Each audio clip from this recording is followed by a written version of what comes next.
تعالیٰ نے انسان کے ساتھ آزمائشیں رکھی ہیں۔ جس طرح اللہ تعالیٰ کی طرف سے ملنے والی نعمتوں کو قبول کرتا ہے، اسی طرح اس کی طرف سے آنے والی آزمائشوں کو بھی کھلے دل سے اسے قبول کرنا چاہیے۔ اور یہ بات درست ہے کہ وما اصابکم من مصیبت فبما کسبت ایدیکم، انسان پر کچھ مصیبتیں وہ آتی ہیں جو اس کے ہاتھوں کے کسب کی وجہ سے آتی ہیں۔ بہت ساری قوموں پر عذاب اس لیے آئے کہ انہوں نے بعض گناہ کیے تھے، لیکن یہ یاد رکھیے گا کہ عذاب ہمیشہ گناہوں کی وجہ سے نہیں آتے، تکلیفیں ہمیشہ گناہوں کی وجہ سے نہیں آتی۔ انسان دکھوں میں، مشکلات میں صرف اپنی غلطیوں کی وجہ سے نہیں الجھتا، بلکہ نبی پاک علیہ الصلاۃ والسلام نے فرمایا ہے اللہ تعالیٰ کسی بندے کو کوئی درجہ دینا چاہتا ہے، اس کے اعمال اس طرح کے نہیں ہوتے کہ اسے درجہ دیا جائے، اللہ اسے کسی مشکل میں ڈال کے اس کے درجے کو بلند فرما دیتا ہے۔ بلندی درجات کے لیے، قرب الہی کے لیے، اللہ تبارک و تعالیٰ کی بارگاہ کی معرفت کے لیے بھی مصائب آتے ہیں۔ آپ دیکھیے نا، نبی پاک صلی اللہ تعالیٰ علیہ وسلم نے فرمایا سب سے زیادہ تکلیفیں انبیاء پہ آتی ہیں، اور فرمایا میں اللہ کا محبوب ہوں، انبیاء کا سردار ہوں، میرے اوپر سب سے زیادہ تکلیفیں آئی ہیں، آزمائشیں آ جاتی ہیں۔ اور رب فرماتا ہے وَلَنَبْلُوَنَّكُمْ بِشَيْءٍ مِّنَ الْخَوْفِ وَالْجُوعِ، ہم ضرور تمہیں آزمائیں گے کچھ خوف کے ساتھ، کچھ بھوک کے ساتھ، وَنَقْصٍ مِّنَ الْأَمْوَالِ وَالْأَنفُسِ وَالثَّمَرَاتِ، ضرور تمہیں آزمائیں گے پھلوں کی اور جانوں کی کمی کے ساتھ۔ اگر تم اس میں ثابت قدم رہے، شکوے نہ کیے، اپنے رب کی رضا پہ تم راضی رہے، تو وَبَشِّرِ الصَّابِرِينَ، اے محبوب پھر جو میری رضا پہ صبر کریں انہیں میری جنت کی خوشخبری بھی عطا فرما دے۔ ہم تمہیں ضرور آزمائیں گے، خوف بھی، بھوک بھی، مالوں اور جانوں کی کمی بھی۔ مومن کی یہ شان ہوتی ہے کہ وہ کسی بھی موقع پر اپنے رب سے شکوہ نہیں کرتا، کسی بھی حال میں اپنے رب کی شکایت نہیں کرتا۔ نبی کریم علیہ الصلاۃ والسلام نے فرمایا اگر اللہ تعالیٰ کسی بندے کو بیمار کرے اور پھر اس بیماری پر وہ صبر کرے اور آنے والوں سے رب کا شکوہ نہ کرے، تو فرمایا اللہ تعالیٰ نے جو گوشت اسے دیا ہوتا ہے اس سے بہتر گوشت اللہ اسے عطا کر دیتا ہے۔ اگر اللہ تعالیٰ کی حکمت غالب ہو اور تقاضا اس بیماری میں اس بندے کے انتقال کے کر جانے کا ہو، تو فرمایا پھر اللہ تعالیٰ اسے شہادت کا درجہ عطا فرما دیتا ہے۔ آزمائشیں آ جاتی ہیں، انسان پر مصائب آ جاتے ہیں، دکھ آ جاتے ہیں، تکلیفوں کا سامنا بندے کو کرنا پڑ جاتا ہے۔ اب یہ کہ اس میں اپنے دل کو، اپنی روح کو قرار دیا جائے، اپنے آپ کو اللہ کی رضا پہ کھڑا کیا جائے اور ان حوادث کا مقابلہ کیا جائے، ان چیزوں کو دیکھا جائے اور یہ غور کیا جائے کہ میرا رب اگر اسی بات میں راضی ہے تو یقیناً اس میں اللہ کی کوئی خاص حکمت ہوگی۔ قحط حضرت عمر کے زمانے میں بھی آ گیا تھا، بڑی مشکلات کا سامنا کرنا پڑا۔ تو ان مصائب میں انسان کو تھوڑا سا پہلے تو ہمت کرنی ہے، پھر اس میں کرنے کا جو کام ہے وہ یہ ہے کہ سب سے پہلا کام تو یہ ہے کہ اپنے رب کی بارگاہ میں کھل کے دعا مانگی جائے، اللہ تبارک و تعالیٰ کے حضور التجائیں کی جائیں، دعائیں کی جائیں، رب کریم کو منایا جائے۔ حضرت عمر فاروق رضی اللہ تعالیٰ عنہ کے زمانے میں جب قحط آیا تھا تو حضرت عمر نبی پاک علیہ السلام کے چچا کو حضرت عباس رضی اللہ تعالیٰ عنہ کو لے کے میدان میں نکلے تھے، اور کیا خوبصورت لفظ انہوں نے ترتیب دیے تھے، عرض کرتے تھے مالک پہلے ہم تیری بارگاہ میں محبوب پاک کو لے کے آیا کرتے تھے، آج محبوب نے ظاہری وصال کیا ہے تو تیرے محبوب کے چچا کو لے کے آئے ہیں، تو اے اللہ تو مہربانی فرما اپنے محبوب کے چچا کا صدقہ ہمیں بارش عطا فرما۔ تو بس حضرت عمر نے وہ دعا مانگی، حضرت عباس کو وسیلہ بنایا تو اللہ نے بارش عطا فرما دی۔ اچھا، پھر یہ دونوں چیزیں ہمیں حدیث صحیح میں ملتی ہیں۔ ایک نوجوان نے، ایک شخص نے آ کے حضور کی بارگاہ میں عرض کی یا رسول اللہ بارش نہیں ہوتی، دعا کر دیں، تو نبی پاک نے ہاتھ اٹھائے دعا کے لیے، اتنے ہاتھ بلند کیے کہ بغلوں کی سفیدی نظر آنے لگی۔ وہ کہتے ہیں ابھی محبوب کے دستے مبارک پوری طرح چہرے پر پھرے نہیں تھے کہ اللہ نے بارش عطا کر دی۔ پھر پورا ہفتہ بارش ہوتی رہی تو لوگوں کو اب بارش کی کثرت کی وجہ سے بعض مسائل بننے لگے، تو وہ پھر حاضر ہوئے، عرض کی یا رسول اللہ دعا فرما دیں، اب تو کچھ مشکلات بڑھنے لگی ہے۔ تو حضور نے پھر ہاتھ اٹھائے کہ اے اللہ اپنا فضل نصیب فرما، مہربانی فرما۔ کبھی بارش کی ضرورت ہوتی ہے اور کبھی بارشوں کا کثرت سے ہونا وہ تکلیف کا باعث ہو جاتا ہے بعض جگہوں پر۔ تو کہتے ہیں پھر حضور نے دعا فرمائی، ابھی چہرے پہ ہاتھ نہیں پھیرے تھے کہ مدینہ منورہ میں بارش ختم ہو گئی۔ تو سب سے پہلا اور ضروری کام ہمارا آج مزاج بن گیا ہے کہ ہم تبصرے کرتے ہیں، سیاست کرتے ہیں، اس پر بیٹھ کر اب ایک اور دور آ گیا ہے، ویڈیو بناتے ہیں، موبائل چلاتے ہیں، جو کہ بہت بڑا امتحان ہے ہمارے لیے کہ صرف 20 منٹ موبائل کو ہاتھ نہ لگائیں، بہت بڑا امتحان ہے۔ ہو سکتا ہے بہت سارے لوگ بڑی تکلیف میں آ جائیں کہ پورے 20 منٹ گزر گئے، اس پہ ویڈیو بنائیں گے، اس پہ کومنٹس کریں گے، اس پہ یہ کام ہم کرتے ہیں۔ حالانکہ اگر کوئی ایسی مشکل آ جائے تو شریعت نے ہمیں یہ سبق دیا کہ پہلے دعا، پہلے اللہ کی بارگاہ میں حاضری۔ اکبر الہ آبادی نے کہا تھا کہ مصیبت میں بھی اب یاد خدا ہم کو نہیں آتی، دعا منہ سے نہ نکلی، جیبوں سے عرضیاں ہی نکلی۔ ہم محکموں میں درخواستیں دیتے ہیں لیکن دعا کی طرف بڑھتے، بڑا خوبصورت کام ہے۔ سب سے پہلے تو یہ کریں کہ وہ جو ہمارے بھائی تکلیف میں ہیں، مجبوری میں ہیں، ان کے لیے اپنے رب کی بارگاہ میں عرض کریں کہ مالک، قدرتوں کا مالک تو تو ہے، ہر چیز تو تیرے دست کرم میں ہے، اور تو کریم اتنا ہے کہ بندوں پہ تو غضب نہیں زیادہ فرماتا، رحمت ہی زیادہ فرماتا ہے، اور تیری رحمت تیرے غضب پر غلبہ رکھتی ہے۔ اس لیے مالک تو کرم فرما، اور یہ جو لوگ ہیں تو انہیں اپنے فضل سے ہی آسانی عطا فرما تاکہ اس مشکل سے نکل آئیں۔ جن دنوں قحط آیا تھا نا مکہ مکرمہ مدینہ طیبہ میں حضرت عمر کے زمانے میں، تو حضرت عمر فاروق فرماتے ہیں میں نے بغیر گھی کے کبھی کھانا نہیں کھایا تھا، لیکن میں نے قسم اٹھا لی تھی کہ جب تک سب لوگوں کو راشن کھانا میسر نہیں آتا میں بھی گھی نہیں کھاؤں گا۔ یہ جو اضافی اخراجات ہیں، ایڈوانس گاڑیاں بک کرانا، نئے ماڈل کے موبائل خریدنا، یہ جو ہمارے صرف ناز نخرے ہیں، صرف ان کو تھوڑا سا کلوز کر لو۔ عجیب بات ہے نا، عجیب ظلم ہے نا کہ ایک بچہ رات کو اس لیے کھانا نہیں کھا رہا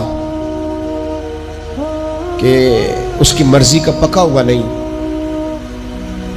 اور ایک طرف میرے ہی وطن میں اس ویڈیو نے بھی میری چیخیں نکلوا دی جس میں ایک بیٹی، اور اس کی عمر بھی بالکل اتنی ہے جتنی میری بیٹی کی عمر ہے، اس سے وہ صحافی پوچھتا ہے، پاؤں اس کے ننگے ہیں اور پاؤں پہ کیڑے چڑھ رہے ہیں، تو اس سے پوچھتا ہے پتر کیا چاہیے؟ وہ کہتی ہے صرف روٹی کھانی ہے، کوئی مطالبہ نہیں، کوئی مطالبہ نہیں، روٹی دا دکھ نہ پوچھو، یہ روٹی بندہ کھا جا دیجیے، روٹی بندہ کھا جاتی۔ اللہ کریم نے فرمایا وَتَعَاوَنُوا عَلَى الْبِرِّ وَالتَّقْوَى، جب تقوی اور پرہیزگاری کا معاملہ ہو تو ایک دوسرے کے ساتھ تعاون کرو، ایک دوسرے کے ساتھ تعاون کرو، ایک دوسرے کا آگے بڑھ کے بازو تھامو، خیر کے کاموں میں ایک دوسرے کی مدد کرو، آگے نکلو۔ ہو جاتا ہے کبھی کبھی ایسا کہ ایک بھائی کے پاس بہت زیادہ مال ہوتا ہے، دوسرے کے پاس کم ہوتا ہے، اور نبی پاک صلی اللہ تعالی علیہ وسلم نے ارشاد فرمایا کہ یاد رکھنا اللہ تبارک و تعالی اتنی دیر تک تمہاری مدد کرتا ہے جب تک تم اپنے بھائی کی مدد کرتے رہتے ہو، اللہ تمہارا مددگار رہتا ہے۔ اور یہ جو مسلمان ہوتے ہیں، مومن، کلمہ پڑھنے والے، ان کے بارے میں میرے نبی پاک علیہ الصلوۃ والسلام نے فرمایا کہ یہ ایک جسم کی مانند ہے، ایک جسم کی طرح ہے۔ مومن ایک جسم کی طرح ہے، جس طرح یہ پورا جسم ہوتا ہے۔ اور حضور نے مثال دے کے بات سمجھائی، فرمایا جسم کا ایک حصہ تکلیف میں ہونا تو سارا جسم اس کا کرب محسوس کرتا ہے، یعنی درد صرف دانت میں ہے لیکن روٹی کھانے کو دل نہیں کرتا، کسی سے بات کرنے کو دل نہیں کرتا، اٹھ کے باہر جانے کو طبیعت نہیں چاہتی، پورا وجود اس کا کرب، اس کی تکلیف محسوس کرتا ہے۔ فرمایا جس طرح ایک جسم کے ایک حصے کو تکلیف ہو، آپ مجھے بتائیے نا، آپ کے دانت میں تکلیف ہے تو کیا کبھی آپ کے دماغ نے کہا ہے کہ ڈاکٹر کے پاس نہیں جانا؟ پیروں نے کہا ہے میں نے نہیں چل کے جانا، یہ تو مسئلہ صرف اور صرف دانت کا ہے، دانت جانے اس کا کام جانے؟ ایسا ہوتا نہیں۔ دانت میں تکلیف ہوتی ہے تو ذہن منصوبہ بندی کرتا ہے، وہ کہتا ہے یار یہ پتہ کرو دانت کا ڈاکٹر کہاں بیٹھتا ہے، پھر آپ کی زبان ہلتی ہے، معلومات کرتی ہے، پھر آپ کے پیر چل کے وہاں جاتے، اور پھر آپ اپنے دل سے ما فی ضمیر وہاں بیان کرتے، پھر آپ اپنا کمایا ہوا سرمایہ خرچ کرتے ہیں. بھئی ایک دانت کو تکلیف ہے تو رہنے دو, سارے جسم کو کام میں کیوں لگایا ہے؟ تو معنی یہ ہے کہ جب جسم کا ایک حصہ تکلیف میں ہو, باقی سارے سپورٹ کرتے ہیں تاکہ وہ ٹھیک ہو جائے. تو حضور نے فرمایا میرے سارے مومن ایک جسم کی طرح. سارے مکے سے ہجرت کر کے مدینے آئے, گھر بار پیچھے رہ گئے, جائیدادیں پیچھے رہ گئی, کاروبار پیچھے رہ گئے. حضور نے فرمایا تم بھائی ہو. لیکن وہ صحابہ تھے نا, انہوں نے بھائی بھائی اپنے آپ کو صرف تقریروں میں نہیں سمجھا تھا. انہوں نے اپنے آپ کو بھائی بھائی صرف محفلوں کے نعروں میں نہیں سمجھا تھا. انہوں نے اپنے آپ کو بھائی بھائی صرف ادیب شاعر کی شاعری میں نہیں سمجھا تھا. وہ من سے ان کی آوازیں آتی تھی, ہم سچ مچ کے بھائی ہیں. انہوں نے طے کر لیا تھا کہ ہم بھائی ہیں. لہذا جب حضور نے کہا نا آپ تمہارے بھائی وہاں سے ہجرت کر کے آئے ہیں تو ان کی مدد کرو, تو پھر انہوں نے صحیح والا بھائی سمجھا. دھاگا رکھ کے اپنا گھر تقسیم کر کے آدھا اپنے بھائی کو دیا, کاروبار بانٹ کے اپنے بھائی کو دیا. جس کے پاس 4 اونٹ تھے اس نے 2 اپنے بھائی کو دے دیے. چلتے کاروباروں میں بھائیوں کو شریک بنا لیا. انہوں نے انہیں اس طرح کر کے رکھا کہ پھر وہ جو مہاجر تھے وہ مہاجر رہے ہی نہیں. انہیں یوں لگا کہ ہم تو ایک گھر سے اپنے دوسرے گھر میں شفٹ ہوئے. انہیں کسی جگہ بھی کوئی تکلیف نہیں آئی. لیکن امیر آدمی غریب کو بھائی سمجھنے کو تیار ہوتا نہیں. تگڑا بندہ چھوٹے کے قریب جانے کے لیے راضی ہوتا نہیں. جب تک وہ خاص ذہن نہ بنے جو ذہن ہمیں رسول پاک صلی اللہ علیہ وسلم نے عطا کیا, اتنی دیر تک انسان اس مقام تک پہنچ نہیں سکتا جہاں وہ اپنے بھائی کے لیے خیر کا معاملہ کرے. تو ایک تو یہ کہ ہمیں آگے بڑھنا چاہیے, ان لوگوں کو اپنا بھائی جاننا چاہیے. چوتھی بات, اسلام کے اندر نا ہر ذی روح کے ساتھ نیکی کرنے کا اجر ہے. ہر تر جگر والے کے ساتھ نیکی کرنے کا ثواب ہے اسلام کے اندر. جو تر جگر رکھتا ہے, جس کے وجود میں روح ہے, اس سے نیکی کریں اجر ملے گا. صحیح حدیث میں موجود ہے نا. اور میرے خیال ہے آپ سب کو وہ حدیث آتی ہے کہ نبی پاک علیہ السلام نے فرمایا کہ ساری زندگی گناہ کرنے والی عورت نے کتے کو پانی پلایا تھا تو رب نے بخشش فرما دی. کتا حلال جانور بھی نہیں, کتے کو پانی پلایا, ساری زندگی کے گناہ تھے, اللہ نے معاف کر دیا. کوئی بھی تر جگر والا ہو, آپ مجھے بتائیے ایک کتے کو پانی پلانے سے رب معاف کرتا ہے, تو اگر وہ کسی انسان کی خدمت کرے, اور نرا انسان نہیں مسلمان, اور نرا مسلمان نہیں مدینے والے کا غلام, رسول اللہ کا کلمہ پڑھنے والا, اس کے ساتھ نیکی کرنے سے اللہ کتنا اجر عطا فرمائے گا. تو عزیز بھائی, مخلوق خدا سے جب لوگ پیار کرتے ہیں, جب لوگ محبت کرتے ہیں, اور جب ہمارے دل نرم, ہمیں نا مادہ پرست بنایا گیا ہے کچھ عرصے سے, ہمارا ذہن بنا دیا ہے. اور یہ ڈھیر سارے لوگ ہیں جو تقسیم کرتے ہیں ذہنوں کو, ڈھیر سارے لوگ, اس میں بعض مذہبی لوگ بھی شامل ہیں اللہ ماشاءاللہ, جو ذہن تقسیم کرتے ہیں, چھوٹی چھوٹی اپنے لالچ کے لیے لوگوں کو ایک دوسرے سے دور کرتے ہیں. یہ تقسیم کار ہمارا عام حصہ ہے, عام جز ہے. یاد رکھنا, جب قومیں مادہ پرست ہو جاتی ہیں نا, جب وہ ہر چیز کو پیسے میں تولتی ہیں اور پہلے اپنا نفع دیکھتی ہیں, پھر وہ معاشرہ انسانوں کا معاشرہ نہیں رہتا, وہ تاجروں کا معاشرہ ہوتا ہے. وہاں ہر چیز سیل ہوتی ہے, بیچی جاتی ہے. دوستو, قلبی طور پر جب دلوں میں گنجائش ہوتی ہے, جب ہمارے دلوں میں وسعت ہوتی ہے, جب ہمیں پیار کرنا آتا ہے, 2 آدمیوں کا کھانا 3 آدمی کھا سکتے ہیں. شرط یہ ہے کہ وہ تیسرے کو بٹھانے کی وسعت رکھتے ہوں. 4 آدمیوں کا کھانا 5 آدمی کھا سکتے ہیں. شرط یہ ہے کہ ان کے دلوں میں گنجائش موجود ہو. یاد رکھنا, ایک چھت کے نیچے ایک ہی گھر کے اندر 4-5 خاندان گزارا کر سکتے ہیں. شرط یہ ہے کہ ان کے دلوں میں گنجائش موجود ہو. شرط یہ ہے کہ وہ قلبی کیفیات وہی رکھتے. لیکن ہمیں نا کچھ مست سا کر دیا گیا ہے اپنی اپنی دنیا داری میں, کچھ محب سے ہیں, کچھ اس طرح کا ماحول بنا دیا گیا, مجھے کیا لینے دیں, کیا لینے دیں مجھے. مذہبی لوگ بھی اتنے لاکھ کی محفل نعت, اتنے لاکھ کا عرس, اتنے لاکھ کی فلانی شے. اور خدا کے بندو, کچھ دیر کے لیے چھوڑ لو, کچھ دیر کے لیے مہربانی کر لو, اور دیکھو تو صحیح ضرورت کس چیز کی زیادہ ہے. چلو کوئی تو گنجائش پیدا کرو زندگی میں, کہیں کسی ایک چیز کو روک لو. مستحب کا اور واجب کا فرق ہی نہیں سمجھتے. اقبال کہنے لگے, یہ کسی شوخ نے لکھ دیا یہ جملہ محراب مسجد پر, کہ یہ ناداں گر پڑے سجدے میں جب وقت قیام آیا. وقت تو قیام کا تھا, تم سجدوں میں ہو. اٹھنے کا ٹائم تھا، لوگوں کی مدد کرنے کا وقت تھا، اور تم ابھی بھی اپنے ختمات شریف میں الجھے ہوئے ہو۔ کل 10واں چہلم مستحب ہے، 2 آدمی بیٹھ کے ختم دلا لیں ہو جاتا ہے۔ یہ باقی کا لاکھوں روپے کا مال ان جگہوں پہ پہنچایا جائے جہاں ضرورت ہے۔ محفل نعت آپ کے محلے کا نوجوان بھی نعت پڑھ سکتا ہے، مقامی خطیب کو بھی تقریر آتی ہے، ہر جمعے کرتا ہے، اور بڑے کام ہے کرنے والے، لیکن وہ بس ٹھیک ہے ہم جہاں لگ گئے وہاں سے ہلنے کو تیار ہی نہیں، ایک مخصوص سا مزاج بنا لیا، اس سے باہر آنا ہی نہیں چاہتے، پسند ہی نہیں کرتے۔ تو اپنی زندگی کے اندر وسعت پیدا کرے، اپنے دل میں وسعت پیدا کرے۔ یاد رکھیں جب بندہ کسی کے بچوں کا سوچتا ہے تو اللہ اس کے بچوں پر فضل فرماتا ہے۔ جب انسان کسی کا گھر آباد کرتا ہے رب اس کا گھر آباد کرتا ہے۔ حضرت ابوبکر صدیق فرمایا کرتے تھے تو اللہ کے دین کی خدمت میں لگ جا، تیرا ذاتی کوئی کام رب روکنے نہیں دے گا، وہ سارے تیرے کام ہوتے رہے۔ ہم کیا سمجھتے ہیں کہ تگڑی تقریروں سے لوگوں کو قریب کر لیں گے؟ ہم کیا سمجھتے ہیں کہ بڑے بڑے پوسٹر لگائیں گے محفلوں کے تو لوگوں کو؟ ہم کیا سمجھتے ہیں حساب صرف نمازوں کا ہونا ہے؟ ہم کیا سمجھتے ہیں کہ حساب صرف ہم سے سجدوں کے بارے میں پوچھا جائے گا؟ یہ بھی سوال ہوگا، یہ بھی صحیح بخاری مسلم میں موجود ہے، صحیح حدیث میں موجود ہے کہ رب فرمائے گا او بندے میں بھوکا تھا تو نے مجھے روٹی نہیں کھلائی، میں پیاسا تھا تو نے پانی نہیں پلایا، کپڑوں کی حاجت تھی تو لے کے نہیں آیا، میں بیمار تھا تو نے تیمارداری نہیں کری۔ مالک تو کھانے سے پاک، پینے سے پاک، پہننے سے پاک، بیماری سے پاک۔ رب کریم فرمائے گا وہ جو تیرے پڑوس میں بندہ بیمار تھا تو میں ہی تو تھا نا، وہ جو تیرے پڑوس میں آدمی بھوکا تھا تو بندہ تو میرا ہی تھا نا، وہ جو تیرے دائیں بائیں لوگوں کو حاجت تھی تو وہ میرے ہی بندے تھے۔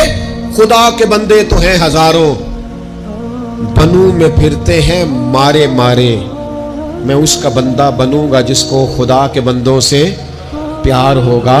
کچھ نہ تھوڑا سا اپنے دلوں میں وہ کیا بات کی تھی ساگر نے، اس نے کہا تھا کہ یہی ہے ذوق عبادت کی انتہا ساگر، او غم حیات کے ماروں کا احترام کرو۔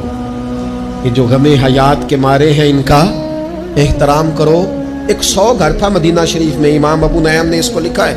ہمارے ہاں بھی لوگ افطاری کراتے ہیں، سیاسی افطاری رمضان میں، سیاسی افطاریاں جن سے ہمیں کام نہیں پڑتا، جن سے ہمیں کل کو کام نکلوانا ہو تو ان کی روٹی پکائی جاتی ہے۔ سیاسی ولیمے، سیاسی دعوتیں، سیاسی لوگوں کے اجتماعات، VIP کے لنگر، یہ ہمارا کلچر بن گیا ہے، یہ ہمارا مزاج بن گیا ہے۔ اور نبی پاک علیہ السلام نے فرمایا لعنت اس دعوت پر جس میں امیروں کو بلایا جائے اور غریبوں کو نظر انداز کیا جائے، وہ تو ملعون دعوت ہے۔ 100 گھر پورا تھا مدینہ منورہ میں، جس میں 3 وقت کا کھانا، بچوں کے کپڑے، اگر کوئی بیمار ہو جاتا تو دوائیاں، اور دے کون جاتا ہے اللہ ہی بہتر جانتا ہے۔ ایک نقاب پوش آتا تھا دروازے پہ دے جاتا تھا، نام پوچھتے تھے تو ناراض ہو جاتا تھا، اور یہ ایک دن کام نہیں ہوا، سالوں یہ کام جاری رہا، پتہ ہی کوئی نہیں کون دے جاتا ہے، کوئی خبر ہی نہیں۔ پھر اچانک 2-3 دن ہو گئے وہ لنگر آنا بند ہوا، وہ اخراجات اٹھانے ختم ہوئے، اب لوگ ایک دوسرے سے پوچھنے لگے کہ وہ کھانا تیرے گھر بھی نہیں آیا، تیرے گھر بھی نہیں آیا، پتہ کرو کب سے نہیں آیا، پتہ کرو کب سے نہیں آیا۔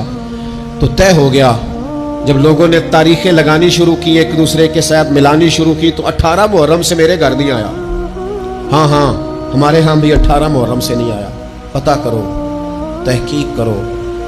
پتہ چلا کہ 18 محرم کو امام زین العابدین کا وصال ہوا ہے۔ سیدہ پاک کا یہ شہزادہ، امام حسین کا کربلا میں بچ جانے والا یہ جانشین، ایک 100 گھروں میں اور تھوڑی سی آبادی، 100 گھروں میں 2 وقت کھانا، اور اپنے کندھے پہ توڑا رکھ کے، لنگر کی بوری رکھ کے پہنچا کے آتے، اور چہرے پہ نقاب ہوتا، کوئی پوچھتا نام کیا ہے تو ناراض ہو جاتے۔ 100 گھروں میں کھانا جاتا۔ ان کے وصال کے بعد جب غسل دیا جا رہا تھا تو موٹے موٹے نشان تھے کمر پہ، لوگوں نے ان کے بیٹے سے پوچھا کہ یہ کیا ہے، تو فرمانے لگے میرے والد اپنے کندھوں پہ تھیلے رکھ کے آخر عمر تک گھروں میں پہنچا کے آتے رہے۔ لوگوں نے کہا حضور آپ کیوں نہیں جاتے تھے، آپ جوان تھے؟ تو آپ کے شہزادے کہنے لگے میں کہتا تھا ابا جی سے کہ میں نہ چلا جاؤں، تو فرماتے تھے پتر اگر تو جائے گا تو پھر تجھے اس غریب کا نام بھی بتانا پڑے گا، میں تیرے سامنے پردہ نہیں کھول سکتا، یہ میرا اور میرے رب کا راز ہے۔ اس چپکے کے ساتھ، اس محبت کے ساتھ حضرت امام زین العابدین رضی اللہ تعالیٰ عنہ خدمت کرتے